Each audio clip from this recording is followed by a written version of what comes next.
Welcome back for another lecture on ECEN 215.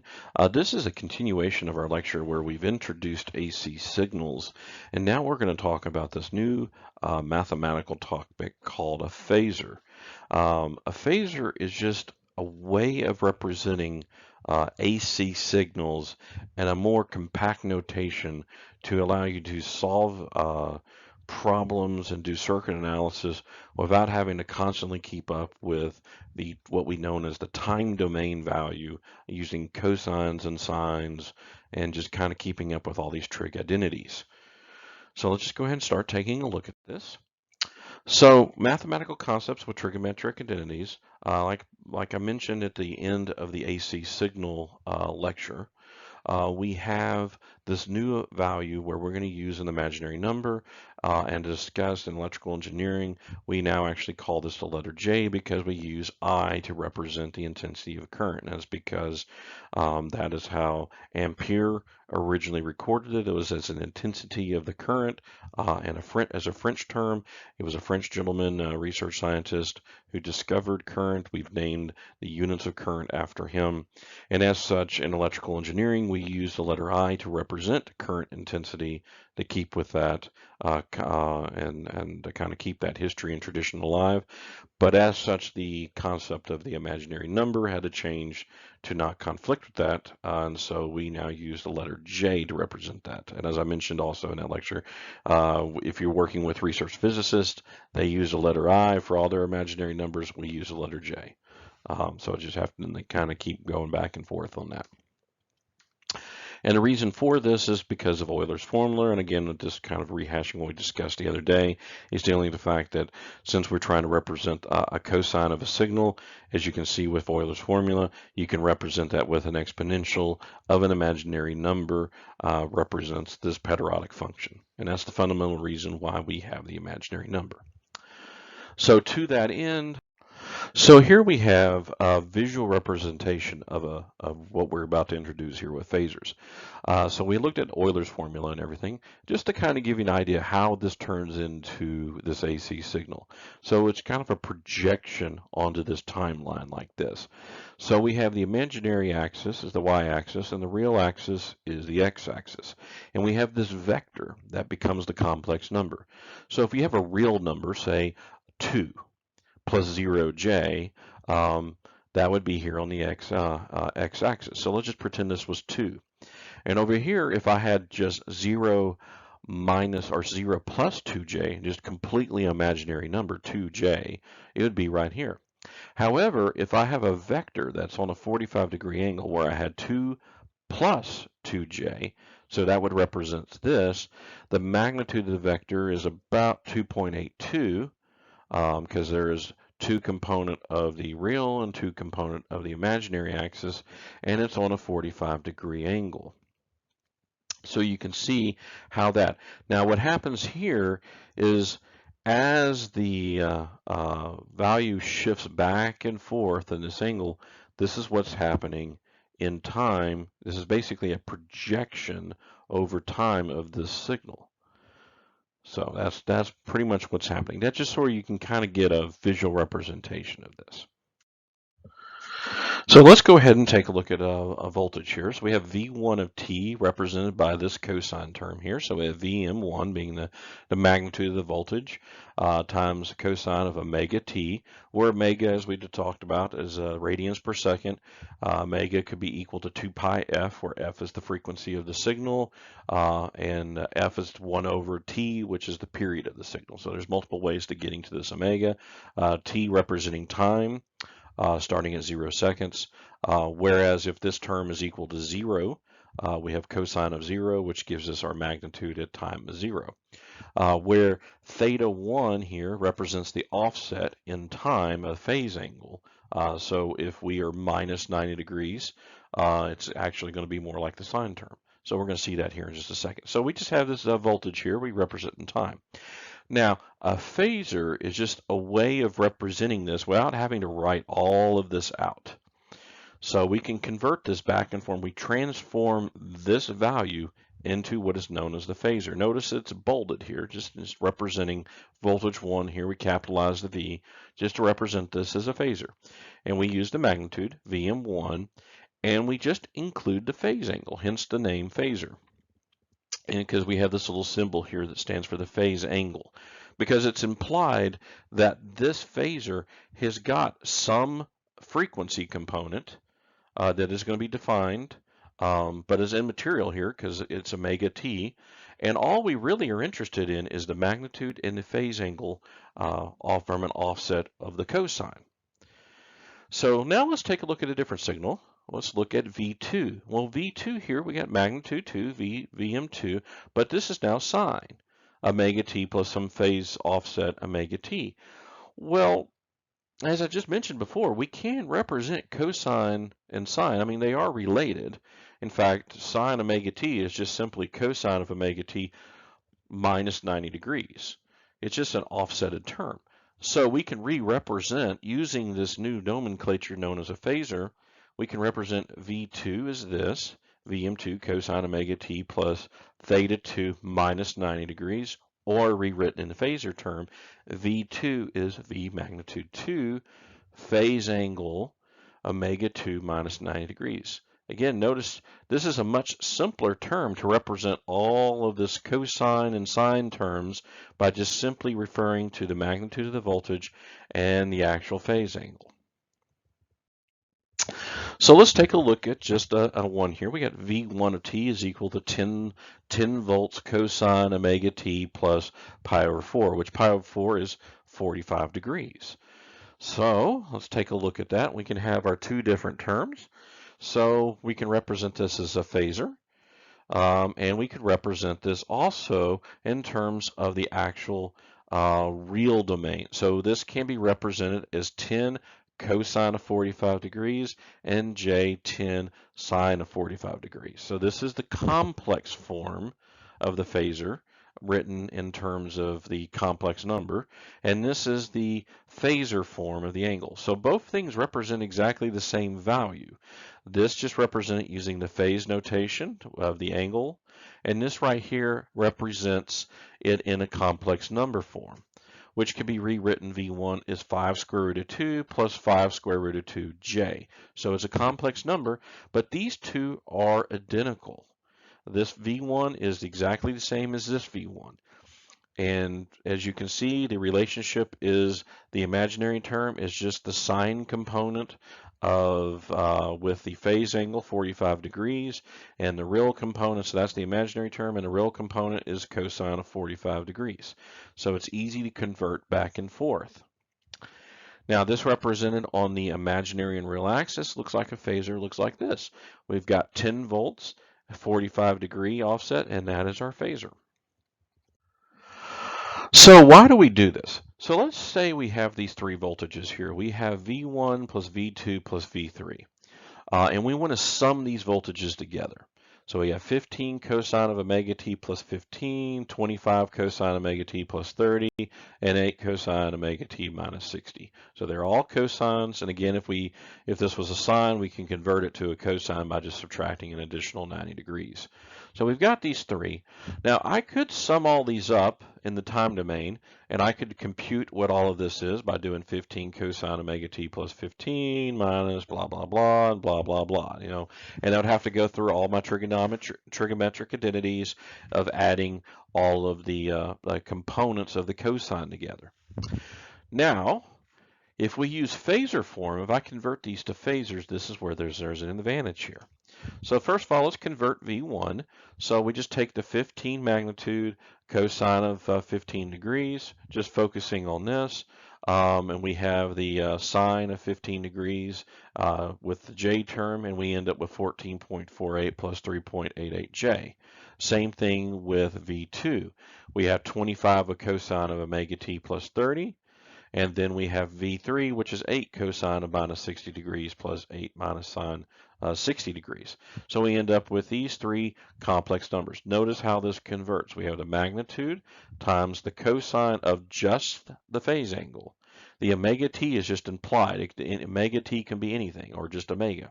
Doesn't matter. The phasor is for a specific frequency, and you only care about that when you convert back to the time domain. So all we're looking at here for this representation is the magnitude and the phase offset. So we have the magnitude times the cosine of the phase offset.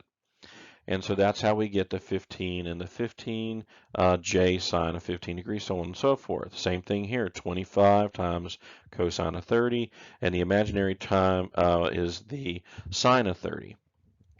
And V3, magnitude 8, cosine of minus 60, whereas the imaginary term is sine of minus 60. And that is how you get these values. Given this, now we can go through and sum phasors 1, 2, and 3. And so it is simple as just adding together these complex numbers. And for the complex numbers, all we have to do is sum up the real numbers and sum up the imaginary numbers. So here we have 14.48 plus 21.65 plus 4 gives us 40.13. And for the imaginary terms, we have 3.88 plus 12.5 minus 6.9, and it leads us to 9.45J. So that's the imaginary terms, and this was the real terms. So that is V1 plus V2 plus V3. Now, it would be good to represent this also in a phasor form. So how do we do that? How do we get to where we have the phase angle and the magnitude? If I want, especially I want to convert this back into V sum of T. So V1 plus V2 is V3. Great, I have this. I know it's omega T, but what is the actual phase representation? Well, we just need to use a little trig. And so we have the magnitude is just simply the magnitude, a squared plus b squared is equal, and take the square root of that, it gives us the actual magnitude here. And the phase angle is just the arctan of the imaginary term over the real term. So this right here is very important. This is how you go back and forth. You know, here is how you get your imaginary term from the angle. Using the sine, and you use the cosine of the angle to get the real term. Magnitude is straightforward. Then, so if you have a complex number form of the phasor, to go back, you just compute the magnitude, a squared plus b squared, real squared plus imaginary squared, take the square root, you have now your magnitude, and the phase angle is just the arctan of b over a, or imaginary over real. And in this case, V1 plus V2 plus V3 of T is just simply 41.23, which is the magnitude of this, cosine omega T, because we're at the same frequency, that did not change. So this frequency is the same as this frequency. And the theta is 9.45 divided by 40.13. Take that arctangent of that, and that comes out to 13.25 degrees. So there's our simple addition of V1 plus V2 plus V3. So now let's look at multiplication of phasors. So here we have two signals, A and B of T. Again, we have cosine component omega T, where omega again is equal to 2 pi times the frequency. So if you're given frequency, just multiply by 2 pi to get radians. And if you're given period, frequency is just 1 over the period. So very important that you learn that concept so that if you're given a problem in hertz and frequency, or given something in terms of period, and since the term of the period of this waveform is X seconds, like it's a 10 millisecond signal or something, you can get omega from that. Now the phasor, if you notice, does not have the omega in it. It is implied so that when you bring it back from the phasor form, you just carry the omega over. So here we have 15 cosine omega T plus 15 degrees, and we have B equal to 25 cosine omega T plus 30 degrees. And of course, now we're wanting C of T, which is just A of T times B of T. Of course, traditionally, you could just use trigonometric identities, and you could solve this in time domain, but we're going to use phasors for this. So first step, of course, is to convert A and B to phasors. So let's start with A. So A, in the rectangular form, we have the real component and imaginary component. To get the real component, we just take the magnitude 15, multiply by the cosine of the phase angle, which is 15 degrees, and that gives us 14.48. And the imaginary component, J, is simply the magnitude 15 times sine of 15 degrees, which just gives us a total of, for rectangular form for phasor A, of 14.48 plus 3.88J. Again, cosine for the real part, imaginary part is the sinusoid. So now for the B component of this, B of t as a phasor is 25, its magnitude times cosine 30 degrees gives us 21.65 for the real, and the imaginary is 25, which is the magnitude times the sine of 30 degrees, and that gives us 21.65 plus 12.5J. Now, you could take these two complex numbers and do complex multiplication. Totally fine to do that, but again, a little complicated. Instead, if we convert these to the phasor polar form, which is the magnitude and the phase angle, this becomes a lot easier. So let's go ahead and write these in the phasor polar form, which is A and B is 15, phase of 15, B 25 with a phase of 30. Again, magnitude and the phase angle. You're just simply writing it down with the angle sign here to represent that the phase angle is whatever the value is, in this case 15 degrees and B being 30 degrees. Phasor A in rectangular form and phasor form A in polar form, these are identical values. The transform going back and forth between these two is fine. Just one is dealing with the cosine and the sine, giving you the rectangular form, and the other one is in the polar form. The advantage of the rectangular form, again, is in adding and subtracting, because you're adding and subtracting like terms. You add and subtract the real values, and you add and subtract the imaginary values. However, when it comes to multiplication and division, we're going to do division in just a moment, you simply add or subtract the phase angles and just multiply or divide the magnitudes. In this case, we have A times B, which is just simply 15 phase of 15 times 25 phase of 30. What you do is you multiply the magnitude, so 15 times 25, and then we're going to add the phase angles, 15 plus 30, which gives us 15 times 25 is 375, and then 15 plus 30 is simply 45 degrees. So A times B in phasor form is 375 with an angle of 45 degrees. Now C of t, which is equal to A times B, if we now need to convert that back into the time domain, which is what we've been asked for here, we've been asked for what C of t is 375 cosine omega t, same omega, plus 45 degrees. So what if we decided to divide these values instead of multiply them? So we have the same values that we had before, A of t and B of t, 15 cosine omega t plus 15, 25 cosine omega t plus 30 degrees. And now we want C of t is just simply A divided by B. Well, same process as before. We can convert them to rectangular form, just like we did a moment ago, where the cosine term is the real and the sine term is the imaginary. And we end up with the same values we had before, 14.48 plus 3.88J, and B equal to 21.65 plus 12.5J. You could, again, divide these two in complex form. Works perfectly fine. But you can also use the phasor form. So we have the same phasor form we had a moment ago, 15 at 15 degrees, and B is 25 at 30 degrees. And as I mentioned just a moment ago, all you have to do now is divide the magnitudes, but now subtract A minus B phase angle.